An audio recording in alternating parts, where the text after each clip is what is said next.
Olá! Hoje então nós vamos analisar a nossa aula 2 do curso de Relações Internacionais, especialmente da disciplina de Teoria de Relações Internacionais. A nossa aula 2 ela tem como objetivo central apresentar o liberalismo como uma escola de interpretação das relações internacionais. Existem várias escolas de interpretação, o liberalismo é uma delas. Eu vou procurar então na aula de hoje contextualizar o liberalismo, de que maneira que ele está situado de acordo com as demais posições, de acordo com os demais pontos de vista em relações internacionais, quais são os conflitos e as posições de modo conceitual que o liberalismo estabelece em contraposição, por exemplo, ao realismo, em contraposição, por exemplo, ao construtivismo. Quais são os pontos de complementariedade e também de antagonismo entre o liberalismo e as demais escolas de relações internacionais. Eu vou procurar então fazer uma contextualização do surgimento e também uma contextualização sobre aonde que está posicionado o liberalismo como estudo das relações internacionais. Depois eu vou procurar, em seguida, instrumentalizar vocês a partir dos conceitos centrais, os conceitos-chave do liberalismo, como teoria de relações internacionais, os conceitos, por exemplo, de democracia, o conceito, por exemplo, de livre comércio, as instituições internacionais, a própria interdependência. Esses vão ser os múltiplos conceitos pelos quais o liberalismo vai estar estruturado. Em seguida, então, eu vou procurar fazer uma breve aplicação, procurando observar, então, de que maneira que esses instrumentos conceituais, tal como foram apresentados, de democracia, livre comércio, interdependência, predominantemente a interdependência, como é que eles podem ser aplicados em fenômenos especiais, como, por exemplo, os próprios processos de integração regional, como, por exemplo, o próprio Mercosul, como, por exemplo, a própria União Europeia, ou demais processos de integração regional, assim como pensar também a própria globalização, que é um fenômeno que tem total relação e ela representa também esse grau de interdependência pelo qual os Estados aumentam as suas decisões, aumentam as suas decisões conjuntas, seja de maneira a cooperarem entre si, seja de maneira a entrar em conflito.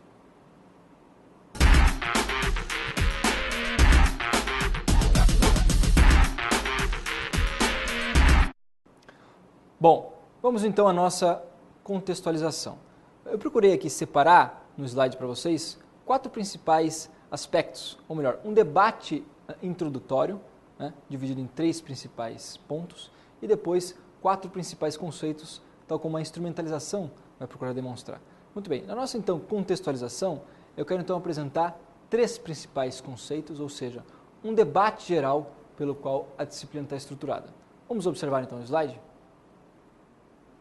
Bom, nós temos aqui então 3 debates nas relações internacionais. Nós vamos nos perguntar de que maneira que essa disciplina ela está estruturada. A gente pode afirmar sim, e existe também uma literatura que procura extrair e organizar as principais escolas em debates gerais nas relações internacionais. Vocês vão ver isso no próprio Nizar Mezari, que é uma das referências que eu apontei para vocês. Vocês vão ver isso em demais referências em relações internacionais, especialmente aquelas referências que procuram apresentar a teoria de relações internacionais. Nós vamos identificar então debates específicos pelos quais a disciplina está estruturada e ela pode ser organizada. A gente tem então 3 principais debates que essa teoria, que essa disciplina vai procurar também evoluir em termos de campo do conhecimento, em termos de área de estudos de relações internacionais. Então nós temos 3 principais debates na teoria de relações internacionais. O primeiro debate é o debate chamado ontológico. O que seria então um debate ontológico? O que ele tem a ver também, esse debate, com essa aula de liberalismo, essa aula que vai procurar introduzir uma das escolas das relações internacionais, que é a escola liberal. O primeiro debate, então, chamado debate ontológico, é um debate que se estabeleceu entre, por um lado, realistas, aqueles que acreditam que a guerra e os estados nacionais são as 2 dimensões fundamentais das relações internacionais, portanto, um indivíduo com uma natureza e uma tentativa e também uma tendência egoísta, uma tendência por uma busca pelo poder, e também esse indivíduo que busca a guerra, que procura a guerra, e um sistema também orientado em função da guerra, predominantemente a partir de uma condição de anarquia. Como é que existe então esse primeiro debate que vai procurar colocar esses autores realistas de um lado e outros autores chamados liberais de um outro lado? E essas 2 escolas, os liberais e os realistas, vão ser os protagonistas desse primeiro debate chamado debate ontológico. E o que seria então um debate ontológico? significa que qual é a natureza? Essa é a pergunta fundamental que eles vão procurar fazer. Qual é a natureza das relações internacionais? E essa natureza vai ser respondida de maneira diferenciada entre, por um lado, liberais, por outro lado, realista. Por um lado, os realistas vão afirmar que existe uma natureza predominantemente voltada para o conflito nas relações internacionais. E os liberais, de outro lado, vão procurar afirmar, olha, e vão procurar contra-argumentar os realistas afirmando, olha, não é possível afirmar apenas a existência do conflito nas relações internacionais, nas interações estabelecidas entre os Estados. É necessário sim pensar a dimensão da cooperação. E essa cooperação, ela tem bases também. A cooperação, ela ocorre nas relações internacionais. Ela não é um fenômeno irrelevante, ela é importante e ele é um fenômeno, sim, que as relações internacionais estão pautadas. Então, esse primeiro debate ele está estruturado em função dessa pergunta fundamental, que é qual é a natureza das relações internacionais? E uns vão afirmar que sim, essa natureza é predominantemente beligerante, e outros vão afirmar que não, essa natureza ela tem uma tendência à cooperação. Então, conflito e cooperação representam então a síntese desse primeiro debate, o chamado debate ontológico. Muito bem, a gente tem então um segundo debate na disciplina de relações internacionais, chamado debate metodológico. O que significa então um debate metodológico? Significa que, em primeiro lugar, as preocupações dos internacionalistas, dos diplomatas, dos acadêmicos em geral, era então procurar identificar uma natureza geral das relações internacionais. O que acontece é que, em seguida, passa a ser necessário, no campo acadêmico, no campo intelectual, na sistematização desses estudos, uma abordagem um pouco mais quantificada, uma abordagem um pouco mais sistematizada em termos de produção de pesquisa em relações internacionais. E essa abordagem um pouco mais sistematizada, um pouco mais também quantificada, vai originar a necessidade, então, de incorporar métodos de pesquisa científica um pouco mais densos, métodos de pesquisa científica um pouco mais estruturados e que apresentem não apenas insights filosóficos, não apenas hipóteses filosóficas, mas também apresentem dados e resultados práticos de pesquisa de campo, por exemplo, feita em relações internacionais. Então isso gerou esse segundo debate, que é um debate um pouco mais sobre a metodologia de pesquisa dessas disciplinas. Muito bem, agora a gente tem um terceiro debate, um debate um pouco mais abstrato, um debate um pouco mais sutil nas relações internacionais, que ele retoma um pouco o primeiro debate. E esse terceiro debate é chamado de debate metateórico. E o que seria então um debate metateórico? Esse debate vai procurar então investigar e questionar os conceitos tais como eles foram extraídos pelos realistas e pelos liberais nesse primeiro momento, nesse primeiro debate na teoria de relações internacionais. Então o terceiro debate ele vai inaugurar o pensamento construtivista em relações internacionais, que vai procurar questionar as bases filosóficas pelos quais estava posta tanto os realistas quanto os liberais. Então, os construtivistas vão afirmar, vão ter hipóteses diferenciadas sobre a natureza das relações internacionais e vão procurar romper essa dicotomia realismo-liberalismo, tal como a disciplina se estruturou na sua gênese, no seu início, em termos de campo acadêmico. Então, nós temos, sim, três principais momentos dessa disciplina em termos de produção intelectual. A gente tem o primeiro momento, que é um debate que se estabelece entre realistas de um lado e liberais de outro lado. Depois nós temos um outro momento, que nós temos um debate entre aqueles que estão defendendo uma metodologia um pouco mais filosófica, um pouco mais conceitual, e aqueles que estão defendendo uma metodologia um pouco mais empírica, um pouco mais aplicada. E aí isso vai influenciar tanto o realismo a se tornar um neorrealismo, quanto o liberalismo a se tornar um neoliberalismo. E a gente tem um terceiro momento, que vai ser chamado debate metateórico, pelo qual essa disciplina vai questionar as bases filosóficas e as hipóteses centrais dadas pelos realistas, neorrealistas, liberais e neoliberais, afirmando que existe uma natureza das relações internacionais predominantemente centrada e que tem a dimensão individual e que tem uma construção coletiva individual, uma dimensão chamada intersubjetiva. É nesse ponto, então, que nós observamos esses três debates que organizam a disciplina. Eu vou procurar, então, apresentar agora a perspectiva liberal, de modo que a gente consiga se aprofundar dentro dessa perspectiva, conhecer suas hipóteses centrais, conhecer quais são os principais pontos de vista e instrumentalizar vocês a se familiarizarem justamente com esses conceitos da teoria liberal.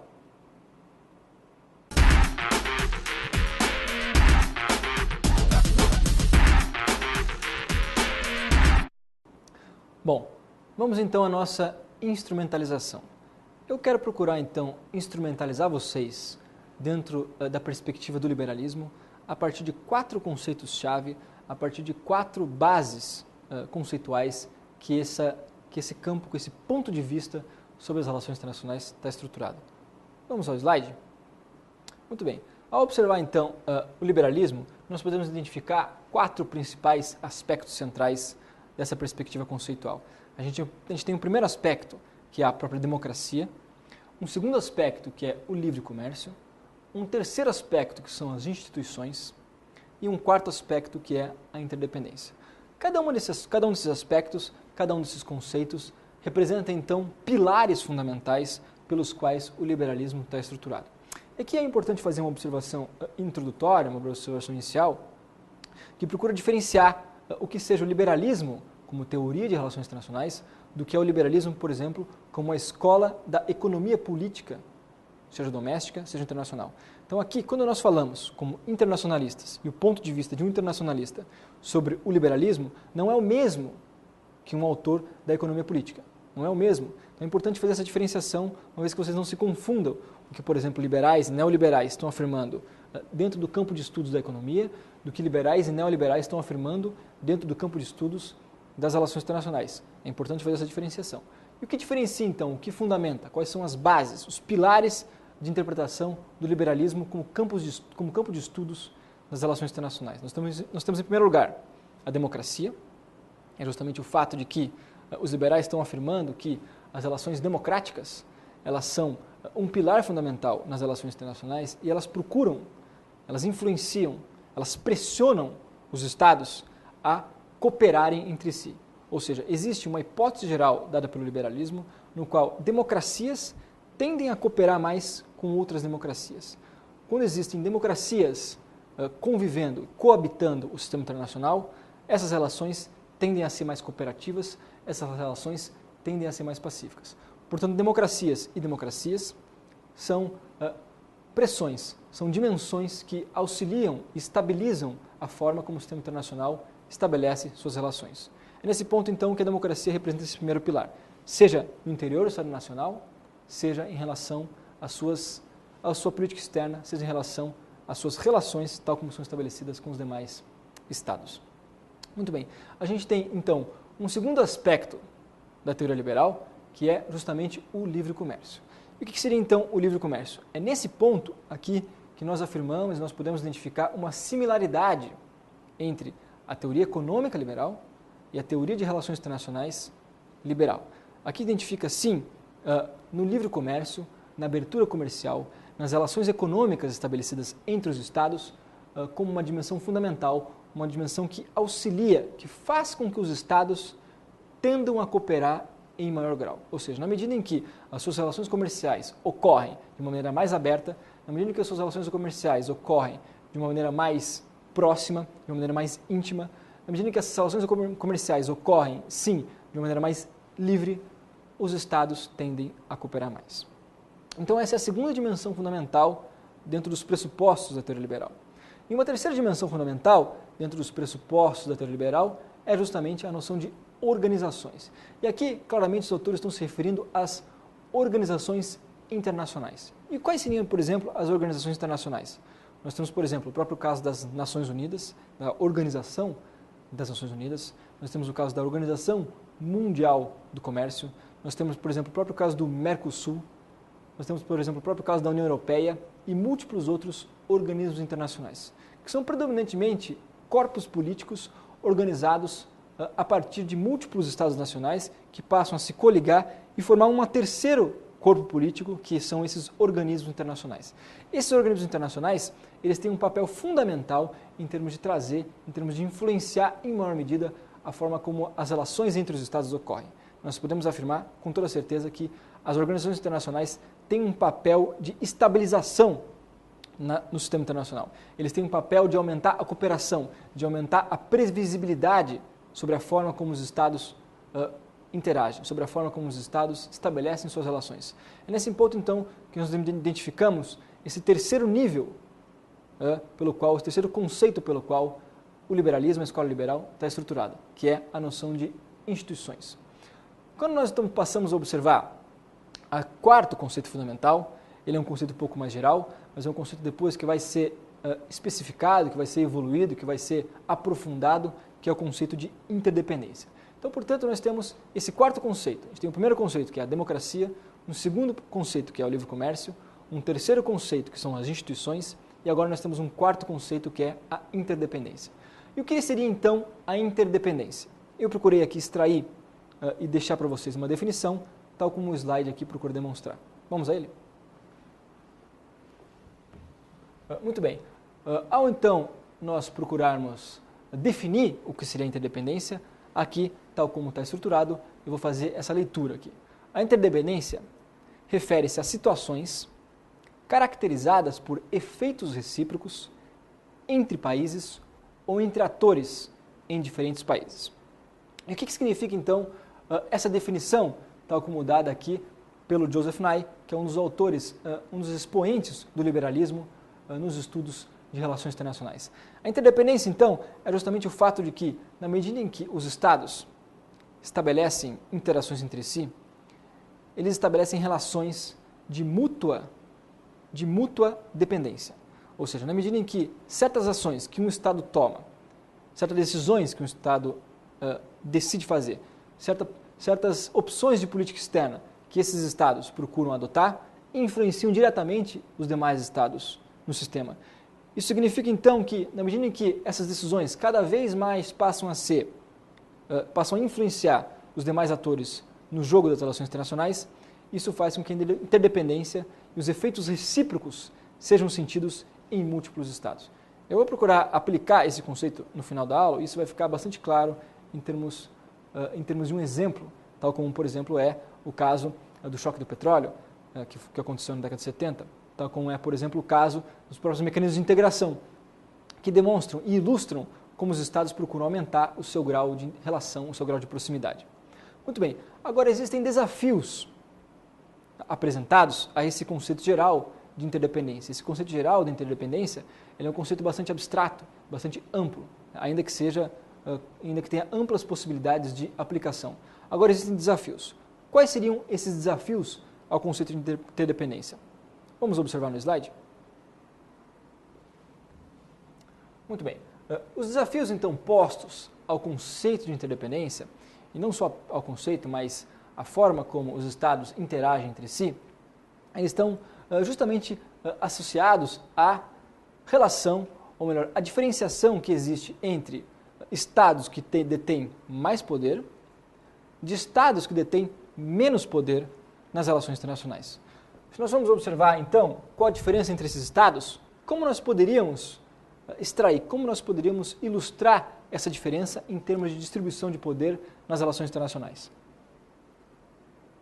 E aqui eu procurei extrair, então, um gráfico para vocês que procura ilustrar tanto a forma como a distribuição de poder ela é desigual nas relações internacionais, e isso faz com que nós tenhamos desafios específicos ao funcionamento desse conceito, que é aqui o que esse gráfico procura demonstrar. Esse gráfico aqui está estruturado em função da distribuição do produto interno bruto no mundo. Então, quais são os países que detêm as maiores porcentagens de produção, quais são os países que mais têm capacidades econômicas nas relações internacionais. Nós vamos observar, então, esses múltiplos unidades, esses múltiplos países, nós identificamos claramente alguns que detêm maiores capacidades econômicas e outros que detêm menores capacidades econômicas. Isso faz, então, portanto, que nós tenhamos justamente uma distribuição e uma interdependência dividida de uma maneira desigual. Isso faz com que existam desafios. Por exemplo, se nós vamos observar aqui qual é o ator com maiores capacidades econômicas nas relações internacionais, isso baseado no ano de 2011, a gente tem, obviamente, aqui os Estados Unidos, representando, então, concentrando o PIB mundial em torno de 21,6% do PIB mundial, portanto, concentrado e produzido pela economia norte-americana.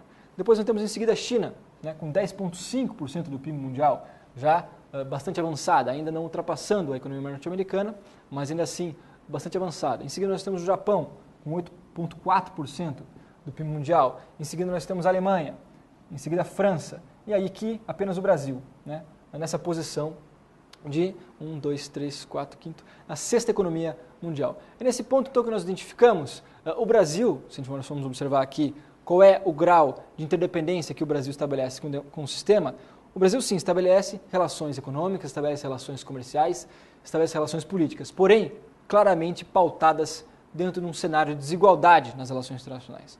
Então, se nós podemos afirmar sim que a interdependência é uma dimensão fundamental nas relações internacionais, nós devemos criticar esse conceito a partir da forma e dessa distribuição assimétrica. Isso vai fazer com que nós chegamos a dois principais conceitos, a uma diferenciação conceitual importante, que é justamente a diferenciação conceitual estabelecida entre o que são relações de dependência e o que são relações de interdependência. Então, essa forma como o sistema internacional está estruturado faz com que nós necessariamente precisamos diferenciar dependência de interdependência. E qual seria então a diferença entre dependência e interdependência? Eu procurei aqui posicionar no slide para que nós possamos observar essas duas definições.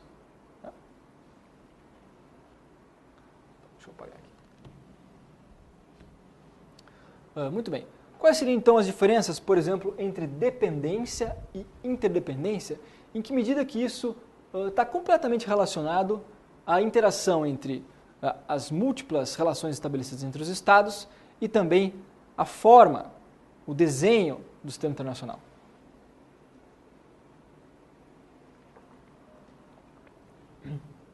Ao nós observarmos então aqui o conceito de dependência, eu vou aqui fazer essa leitura para vocês.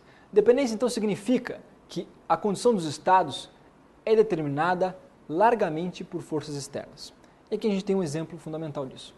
Bom, quando nós observamos então o que é dependência nas relações internacionais, tal como esse conceito está procurando estruturar, nós precisamos diferenciar justamente quais são as relações que nós estabelecemos com os múltiplos atores. Por exemplo, no caso brasileiro, ao observar, nós temos um princípio chamado princípio de diversificação de parcerias, estabelecido, iniciado pelo próprio presidente Juscelino Kubitschek, que procurou justamente identificar na economia brasileira esse grau de vulnerabilidade em relação a parceiros específicos nas suas relações comerciais. Se nós, por exemplo, temos predominantemente relações comerciais com os Estados Unidos e ocorre uma crise na economia americana, isso vai impactar em grande medida a economia brasileira. Isso vai impactar diretamente a economia brasileira. Se nós estamos, portanto, estabelecemos relações de dependência direta com a economia norte-americana, nós somos dependentes dessas relações, nós somos dependentes da forma dos acordos estabelecidos entre o Brasil e Estados Unidos. Um outro caso, por exemplo, interessante de identificar relações de dependência é, por exemplo, o caso entre Estados Unidos e Chile. Obviamente, a economia chilena ela é altamente dependente da economia norte-americana. Ao nós observarmos, então, as relações estabelecidas entre Chile e Estados Unidos, nós identificamos, sim, uma relação de dependência. É nesse ponto, então, que nós procuramos nos perguntar, é possível afirmar a existência de interdependência ou nós identificamos relações de dependência entre, por exemplo, Brasil e Estados Unidos, entre, por exemplo, Chile e Estados Unidos?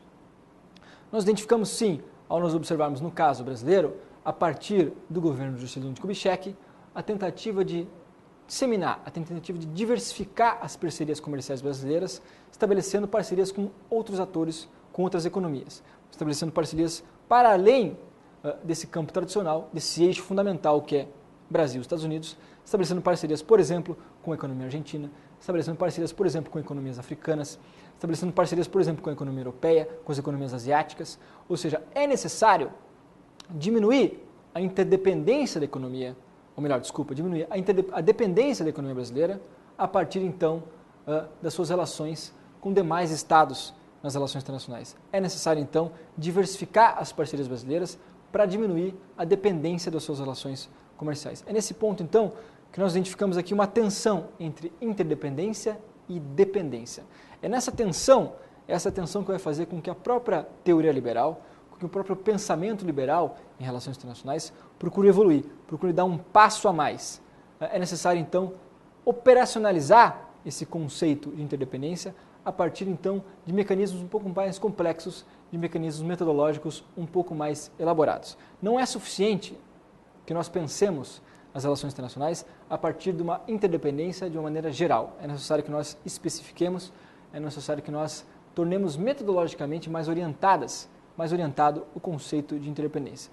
É nesse ponto, então, que nós observamos aqui dois conceitos tributários, dois conceitos que auxiliam aos autores liberais a instrumentalizar esse conceito de interdependência. Esses dois conceitos, eles estão estruturados aqui no nosso slide. Vamos a ele? Dois conceitos operacionais, então, da interdependência. Nós temos, então, a sensibilidade e nós temos, então, a vulnerabilidade. Qual seria a diferença, então, entre sensibilidade e vulnerabilidade, dois conceitos operacionais da interdependência? Pense um minutinho qual seria a diferença entre sensibilidade e vulnerabilidade. Dois conceitos muito parecidos, mas que representam dimensões diferenciadas do conceito de interdependência. Se nós vamos então observar o que seria o conceito de sensibilidade e o que seria o conceito de vulnerabilidade, esses são dois conceitos operacionais extremamente importantes da teoria liberal, a gente tem a sensibilidade então como uma característica natural de todos os estados nas relações internacionais. Todos os estados são sensíveis, em alguma medida, às interações estabelecidas com os demais estados. Predominantemente em termos econômicos, esses estados são sim sensíveis, como por exemplo o caso da crise de 29, por exemplo, uma das crises que aconteceu no início do século XX, uma crise extremamente importante no sistema internacional, uma crise, por exemplo, que influenciou, que fez com que certos estados que adotavam, por exemplo, políticas de centralização de suas economias, políticas predominantemente estatais, conseguissem se estruturar e sair da crise estabelecida pela crise de 29 com maior velocidade, e outras que tinham uma economia mais aberta, mais liberal, tiveram mais dificuldades e demoraram mais para sair desse contexto recessivo estabelecido pela crise de 29, crise de 1929. Esse ponto, então, que nós observamos, economias que passam a ser mais sensíveis, economias que passam a ser menos sensíveis, como, por exemplo, a crise de 29 procurou ilustrar. Não só a crise de 29, uma crise que ilustra a sensibilidade estabelecida entre os estados, mas também a própria choque do petróleo, estabelecido na década de 70, um choque predominantemente de oferta, que faz também com que os estados passem a repensar, passem a procurar reestruturar suas cadeias produtivas em função de bens, em função de a sua demanda por energia ser mais diversificada. A gente não só tem a crise de 29 como o choque do petróleo, mas também nós temos, por exemplo, a crise do subprime, a crise acontecida em 2008 na economia norte-americana, que também influenciou todos os estados nacionais a repensarem, a procurarem estabelecer estratégias de lidar com essa dimensão, com essa fragilidade econômica, com essa sensibilidade econômica, tal como os estados estão postos nessa condição de interdependência. Muito bem, quando nós observamos então, do ponto de vista da interdependência, a noção de sensibilidade, existem estados que são mais sensíveis, existem estados que são menos sensíveis, mas todos os estados são sensíveis nas relações internacionais, predominantemente em termos econômicos. Se nós formos pensar então o caso da Primeira e da Segunda Guerra Mundial, aqueles estados que tinham suas economias mais abertas, eles eram os estados mais sensíveis a uma crise sistêmica. Aqueles estados, então, que detinham uma economia mais fechada e que detinham, então, a possibilidade de centralizar e decidir e adotar políticas estatais de fortalecimento, o que a gente vai chamar depois, o que o próprio Keynes vai chamar de políticas anticíclicas, de recuperação de suas economias, a partir, então, predominantemente de gastos do governo, gastos estatais, essas economias, então, eram menos sensíveis no que diz respeito à sua relação econômica, ao seu grau de interdependência com as demais economias mundiais. Nesse ponto, então, que nós passamos a chegar num outro conceito, um conceito um pouco mais estruturado e que complementa esse conceito de sensibilidade, que é o conceito de vulnerabilidade. Qual seria a diferença, então, entre o conceito de sensibilidade e o conceito de vulnerabilidade nas relações internacionais? Significa vulnerabilidade muito mais o fato de que os custos de adaptação da economia são mais altos ou são mais baixos. Quanto maiores são os custos de adaptação de uma economia, maior é a sua vulnerabilidade nas relações econômicas internacionais. Quanto menores são os custos de adaptação de uma economia, menores são a vulnerabilidade nas relações estabelecidas com demais atores nas relações internacionais. Qual seria um exemplo, então, de aplicação da vulnerabilidade, do grau de vulnerabilidade que as economias detêm umas com as outras nas relações entre os Estados? Por exemplo, no próprio caso do choque do petróleo, que esse choque de oferta ocorrido na década de 70 no sistema internacional, a economia brasileira ela era extremamente vulnerável ao choque do petróleo. Por quê? Porque ela é extremamente dependente do petróleo, da produção de petróleo e da importação de petróleo.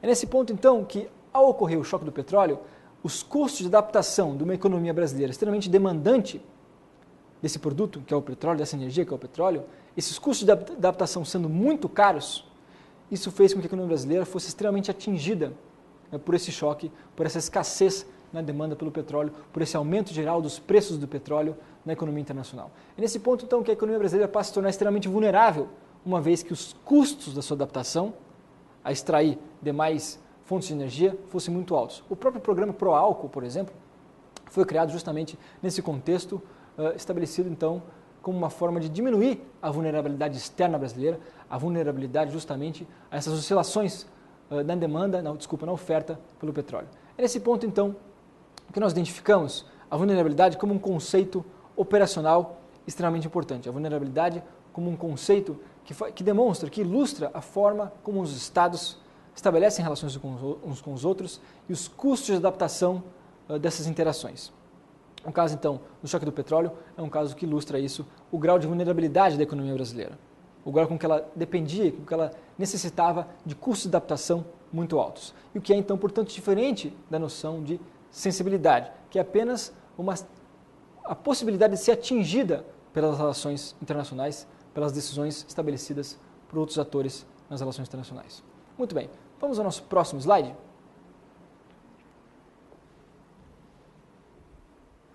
Bom, esses desafios estabelecidos ao conceito de interdependência originaram, então, uma evolução nesse pensamento, uma evolução nesse conceito, dado, por exemplo, pela noção de interdependência complexa. Qual seria, então, a noção de interdependência complexa? E no que ela diferencia?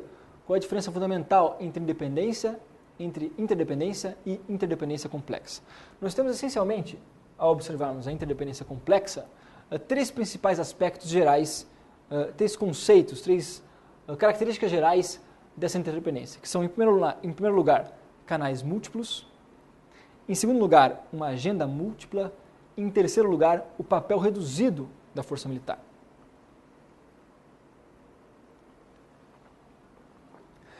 A interdependência complexa, então, é essa forma de organização desse conceito de uma maneira um pouco mais rigorosa, de maneira um pouco mais sofisticada, se comparado à hipótese geral da interdependência.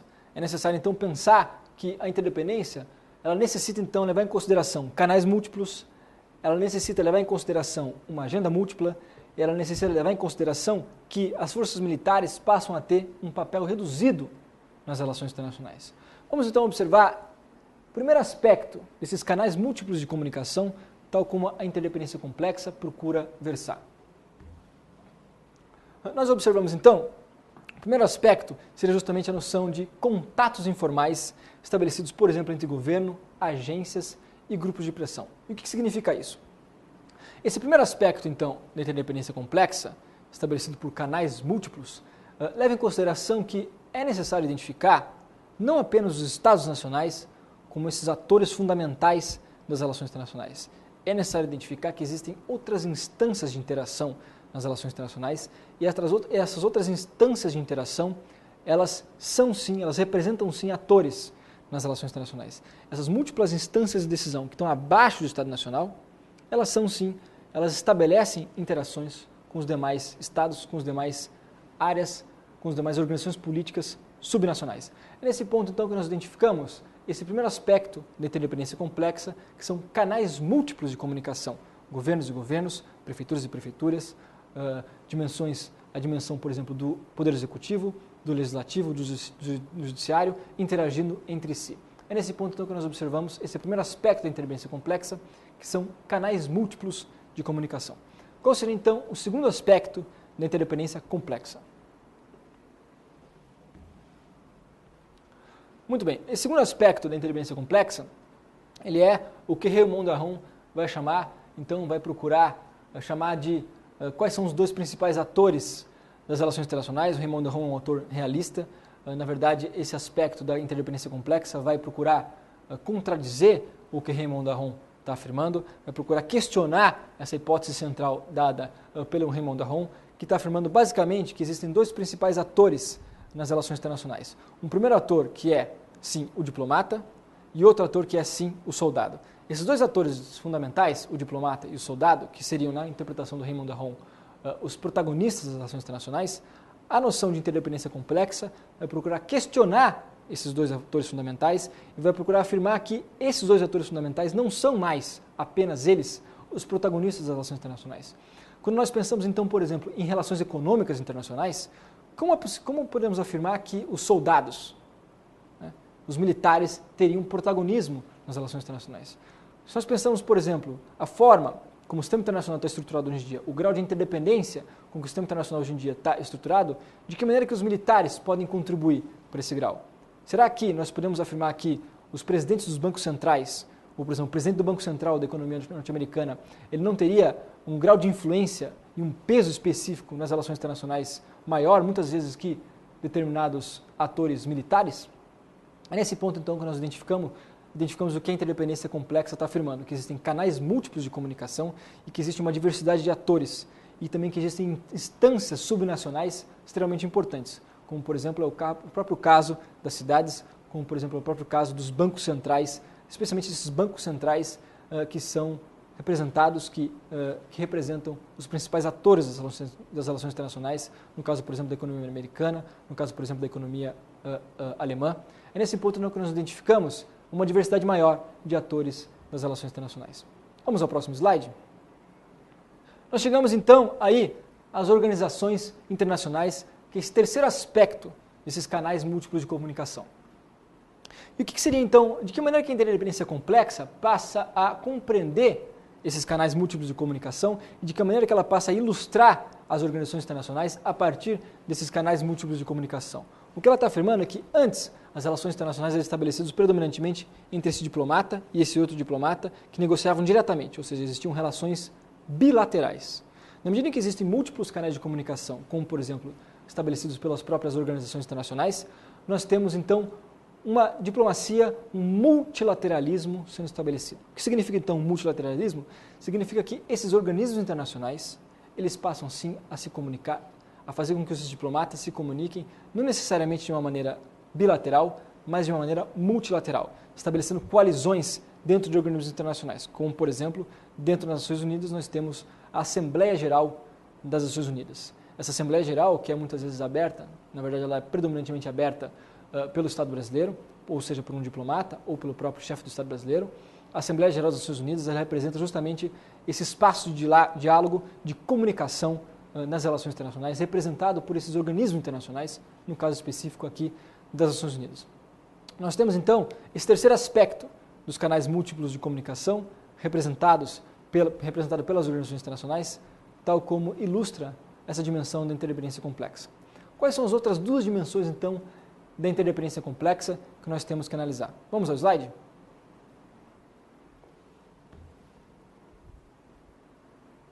Para além, então, de uma diversidade apenas de atores nas relações internacionais, nós também temos uma diversidade de temas. Isso significa uma agenda múltipla. Ao nós observarmos, então, o que seria uma agenda múltipla, nós estamos aqui afirmando que existem múltiplos temas da agenda possíveis de negociação, possíveis de interação, múltiplos temas que passam a ocupar o centro da agenda internacional. Não mais a agenda internacional, tal como era identificada no próprio período da Primeira Guerra Mundial, ou mesmo na Segunda Guerra Mundial. Os temas de agenda não eram, naquele momento, estruturados predominantemente em função, por exemplo, das negociações relacionadas ao meio ambiente, não eram estruturados em função das negociações em direitos humanos, não eram estruturados em função das relações relacionadas ao comércio internacional. Muito pelo contrário, a agenda internacional, na Primeira e na Segunda Guerra Mundial, ela é centrada em temas de segurança internacional. É nesse ponto, então, que nós identificamos, e é o que a interdependência complexa está procurando afirmar, uma diversidade de temas da agenda mais diversificados, temas da agenda mais diferenciados. E aqui nós temos, por exemplo, o próprio caso do meio ambiente como um tema da agenda extremamente importante nos dias de hoje, e que não tem, por exemplo, no próprio caso dos militares, nem no próprio caso apenas dos diplomatas, como atores fundamentais. Nós temos temas, por exemplo, como o caso do meio ambiente, sendo protagonizado por ONGs, organizações não governamentais, por organizações internacionais que têm justamente a noção de intergovernabilidade, de governança global ambiental. Nesse ponto, então, que nós identificamos temas da agenda mais diferenciados, como, por exemplo, o próprio caso dos direitos humanos também, é um caso específico relacionado a uma tendência específica de estruturação das relações internacionais em função de valores que estão centrados no indivíduo, em função de valores cosmopolitas das relações internacionais. Será que é possível observar, por exemplo, nessa agenda múltipla, que nós identificamos já uma sociedade civil internacional formada em função desses indivíduos, em função desses valores cosmopolitas das relações internacionais? É nesse ponto então que nós identificamos então temas mais diversificados na agenda internacional. Em seguida então, nós passamos então para esse outro aspecto da interdependência complexa, que é justamente a noção de uma ausência de hierarquia nas relações internacionais. E o que seria essa ausência de hierarquia? Nós tínhamos então uma divisão clássica nas relações internacionais, que era a divisão entre high politics e low politics. O que seria a diferença então entre high politics e low politics? High politics seria então justamente sistemas de alta política, predominantemente centrados na dimensão da segurança, na paz e na guerra. Isso seria alta política. E os temas de baixa política seriam os temas comerciais, a agenda ambiental, a agenda de direitos humanos. Isso seria classificado como baixa política. O que acontece é que a interdependência complexa e o ponto de vista dos liberais procura romper essa divisão entre segurança internacional e economia, esse binômio segurança e economia, e passa a afirmar que, sim, muitas vezes as dimensões de economia, a dimensão econômica internacional, ela passa a ocupar uma posição de destaque, muitas vezes até superior às dimensões de segurança internacional. Nesse ponto que nós não podemos afirmar uma hierarquia nas relações internacionais, em primeiro lugar, segurança e em segundo lugar, comércio. Não, essa hierarquia é rompida, nós temos, portanto, uma divisão mais equânime, muitas vezes mais bem distribuída em termos de temas das relações internacionais. Passando então entre o terceiro aspecto da interdependência complexa, nós identificamos aqui justamente uma fronteira um pouco mais difusa, uma fronteira um pouco mais flexibilizada entre o âmbito doméstico e o âmbito internacional. O que seria então essa fronteira entre o âmbito doméstico e o âmbito internacional difusa? Significa que existem outros atores que passam a ter um papel e uma influência sistêmica e passam a dever ser pensados a partir da interdependência, da forma como a interdependência passa a se estruturar nas relações internacionais, que é, por exemplo, o próprio caso da opinião pública internacional. Qual seria então o papel da opinião pública internacional nas relações internacionais? Segundo os autores liberais, segundo os autores que estão defendendo o conceito de interdependência, nós temos a opinião pública internacional como sendo um ator, como sendo uma dimensão que influencia nas relações internacionais, e ela representa justamente uma maior permeabilidade entre o doméstico e o internacional, uma maior aproximação entre economias, sociedades nacionais umas com as outras. É nesse ponto então, que nós identificamos justamente esse terceiro aspecto da interdependência complexa. Muito bom. Passando então ao último aspecto da interdependência complexa, ele é representado por o que a gente pode chamar de soft power e hard power. Qual seria a diferença então entre soft power e hard power? Quando nós observamos esse último aspecto da interdependência complexa, ele está afirmando que não é possível pensar que os Estados nacionais agora pautam suas decisões predominantemente a partir de negociações, relações de força, né? Ou seja, a partir do hard power. É necessário pensar que os Estados muitas vezes negociam, muitas vezes se utilizam da diplomacia como forma de negociar as suas relações em geral, os seus interesses em geral. Então, é necessário a gente pensar em termos de duas principais dimensões. Hard power, que seria esse poder da força, esse poder armado, esse poder predominantemente armado dos Estados nacionais, e o soft power, que seria esse poder de negociação, esse poder de barganha, essa habilidade nas negociações internacionais, a habilidade de se posicionar nas relações internacionais a partir de uma perspectiva diplomática. É nesse ponto, então, que nós identificamos uma utilidade decrescente do uso da força e que tem nesses dois conceitos, de hard power e soft power, conceitos centrais. E nós vemos, por exemplo, o soft power como um conceito fundamental, como um conceito que ilustra esse último aspecto da interdependência complexa, uma das características centrais da escola liberal.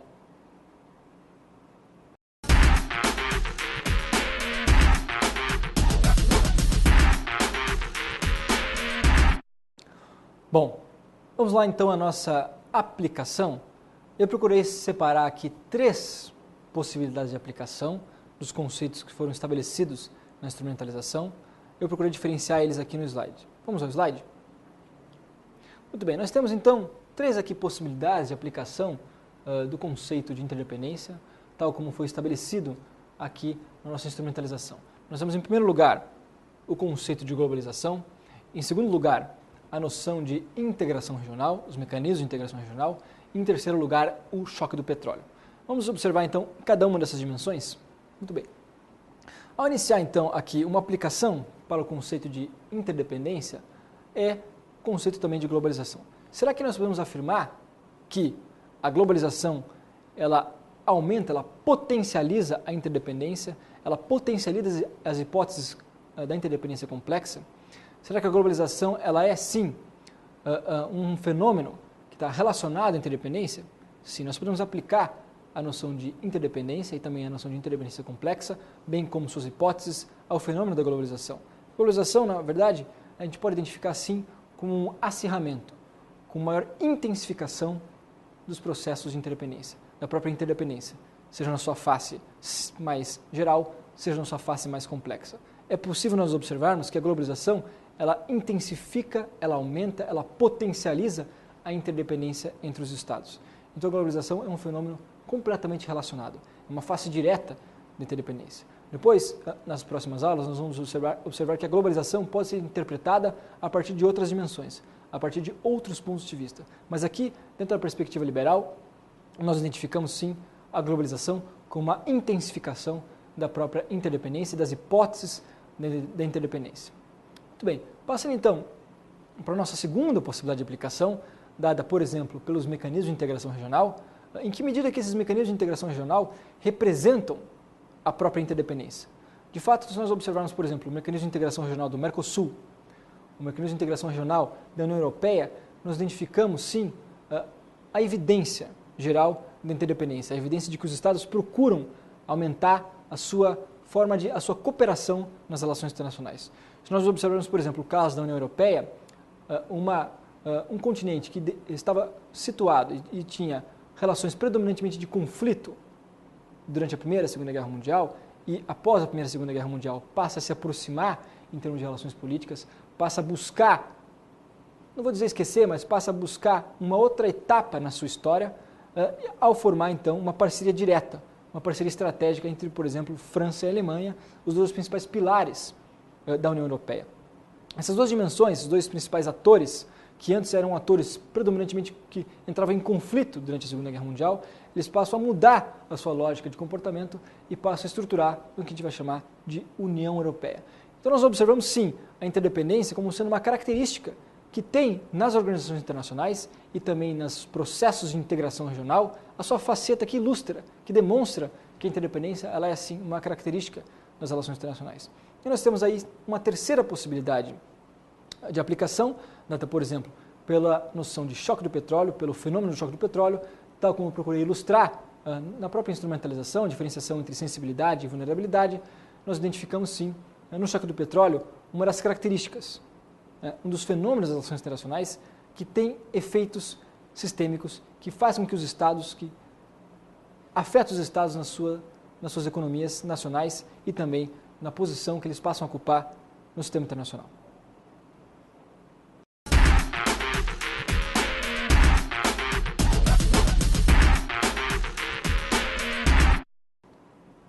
Bom, vamos à síntese então da aula de hoje, uma aula que procurou apresentar o pensamento liberal nas relações internacionais, uma aula que teve um primeiro momento de contextualização, que procurou apresentar esses 3 debates da teoria de relações internacionais, o debate ontológico, o debate metodológico e o debate metateórico.